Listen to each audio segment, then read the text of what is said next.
World's greatest goals require the world's largest leaders. We're live here in New York City. I'm your host, Kevin Edwards. With me today, we have Rebecca Theodore, an international journalist. Rebecca, thanks for being with us today. Thank you very much for having me. So, Rebecca, you're reporting a lot right now in the Caribbean, is that correct? In the Caribbean. In the Caribbean. And Caribbeans, we're having a lot of trouble right now with a lot of the hurricane relief. I know as a resident and as our headquarters is in St. Thomas, the U.S. Virgin Islands, it's a big issue right now. What's the problem that's going on in the Caribbean? The problem?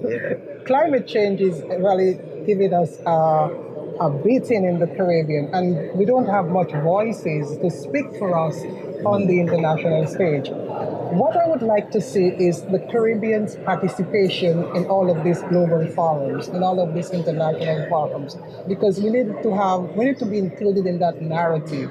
We are not in that narrative. Now, we just had Hurricane Dorian in the Bahamas. 2 years ago, we had Hurricane Maria in Dominica, my homeland, in the U.S. Virgin Islands. Yes, we are progressing very, very good, but on the other hand, we need to get more financial backing. The United Nations Security Assistant Secretary General spoke about it in a church service. Everybody is talking about it because we want to get inclusion.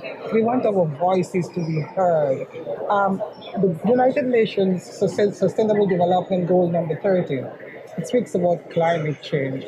We don't want it to be an abstract concept. We want it to be something tangible. It's a lived experience in the Caribbean. We have rising sea levels, we have floods, we have hurricanes, and every year it's the same thing. Something must be done about it, Kevin. And they're only getting worse. They're only getting stronger and stronger. What are some proposals maybe that you would insist that since you want to have this voice, what are some of the messages that you want to send to lawmakers and business owners and activists? Very good question. The first thing I want to do is to get the Caribbean's voice on the international stage.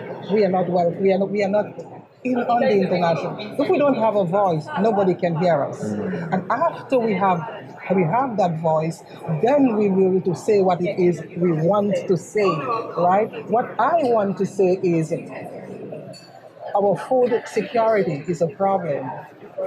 Our health is a problem. We will be extinct.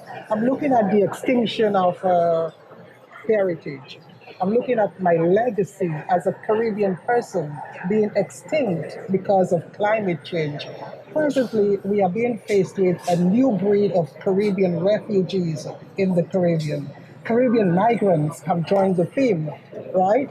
And where are they going? Now, the Caribbean migrants from Hurricane Dorian in the Bahamas, they're really not Bahamians, so to speak.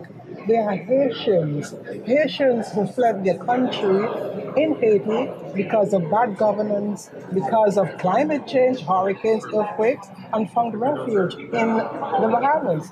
Now, they don't have a home. Now, the United Nations Security Council must take that into consideration. They must also, the refugee, United Nations Refugee Commission must also take that into consideration because every year they have a focus. Now the focus is the Caribbean. And because we have this new breed of refugees, we have to answer those questions. Where are they going? So unless we become part of this global dialogue, nobody will be able to hear our voices. Our voices have to be heard because based on our socioeconomic needs, our political needs, we have to get it together.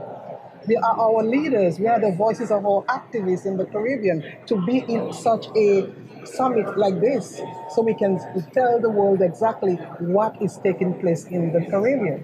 Interesting, because do you think climate change discriminates? I almost think it does at some point, though. Oh, that's a very good question. It's really interrelated. Very good question. I read an article on the internet. It's from thestranger.com.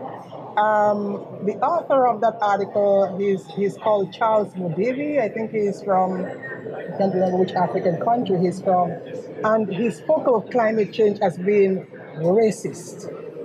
And I was perturbed. I'm saying climate change has gone racist because when I read the article and I looked at the points that he made, in truth, it is, right? Yeah, well, it's impacting them the most in these rural The most communities. vulnerable. Right, right. Yes. Like food insecurity, like refugees are a big thing too, with like Yes. the food deserts now, Migration. migration. Uh-huh. Like it's like those are the people that are taking it the worst, and so it's the people in the countries that have the voice, like you're saying, that need to like realize that these people are depending on it, and then those issues, I guess, kind of come like our, like I would say our the United States problems because the migrants are coming International. up, and it's this whole interconnected beast Yes. that's really difficult to get a hold of.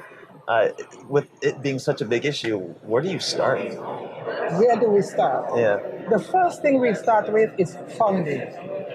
One of the things I keep saying, I'm a writer, I do a lot of writing on climate change. And one of the things I keep saying most all the time is humanitarian aid is not sustainable development. After the hurricane, we have all of this humanitarian aid pouring into the Caribbean. This humanitarian aid is being used as the private bank accounts of most of the leaders. It never Oh, gets really? to the people. Yes, these are things that the international community doesn't know about, right? How so? So it just goes to the leaders and The leaders take it and they do whatever they want to do with it. I don't know how they disperse it. But right now in my homeland, Dominica, 2 years into a hurricane, we still have people living under tarpaulins. We still have people who haven't had decent housing, who, medical care. These are things that are supposed to be brought to the limelight, right? Humanitarian aid is not sustainable development. We need a new form. If the United Nations Sustainable Development Goal number 13 is to go anywhere and we are to reach a target by 2030, then we have to reverse the whole narrative. We need sustainable development in the Caribbean in terms of agriculture, in terms of decent housing, in terms of providing an economic means where the people can be able to say, okay, we have resilient shelters. If a hurricane is coming, we don't even have resilient shelters in the Caribbean, for heaven's sake. I mean, where are we going with goal number 13? These are things that need to be addressed.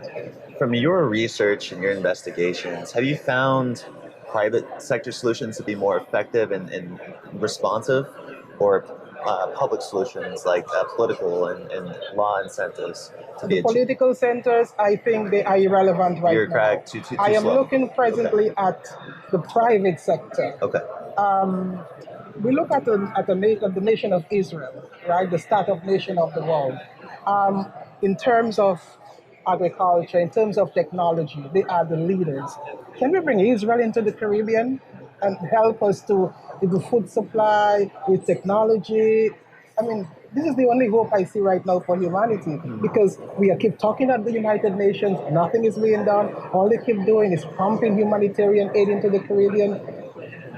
There comes a time when it must stop. Right. Yeah, and be sustained. Right. Yeah. Yeah. Interesting. We did an article on a company called Plastic Bank. Now, for people listening, Plastic Bank? called Plastic Bank. Yeah, it's in Haiti. I don't know if it's in Dominique. But for people listening to this, when we think about business models and business solutions, or even just the problems that are in some of these communities, like you were mentioning earlier, no identities, hard to get banks, hard to establish credit lines. When you don't have any of that, it's hard to be an entrepreneur. It's hard to grow your own business and get a loan. So companies like this are able to come in and establish credibility for these people when they start. It's called Plastic Bank. They pick up plastic trash and all that. I think I read about it somewhere. Yes. Long story short, it's a sustainable model, and it's going back into the circular economy that is providing many of opportunities for these people in these countries. So that's why I think the private sector, too, to agree to your point, is probably the solution to go. But again, it's so interrelated, it's so interconnected. It's just such a big problem. And it's so diverse, Yeah. because when we look at the islands of the Caribbean, we are all the Caribbean. Right. We have CARICOM. You heard of CARICOM, the free market, right? And one of the things I keep saying all the time is that we need to have an economy that works, right? We must all come together, blend our economy so we can have some form of traction on the world market in global trade and commerce. What are some of the things that are prohibiting that? Is like is shipping hard to get out there? Is it flights? What is it? I think, with the exception of the three big islands of the Caribbean, which are Barbados. Well, Barbados is not really a big island; it's 166 square miles, but they are very organized. Then we have Trinidad and Tobago, and then we have Jamaica. Now, apart from these three islands, all the other smaller islands of the Caribbean are very minute when it comes to trade and commerce. So we want these three islands that are leading to take us under their umbrella, right? And let us try to unite and come together as one free movement, trade, build our economies together so we could have some form of strength. There is strength in unity in strength, so strength in unity, whichever how it goes. But we need strength in numbers.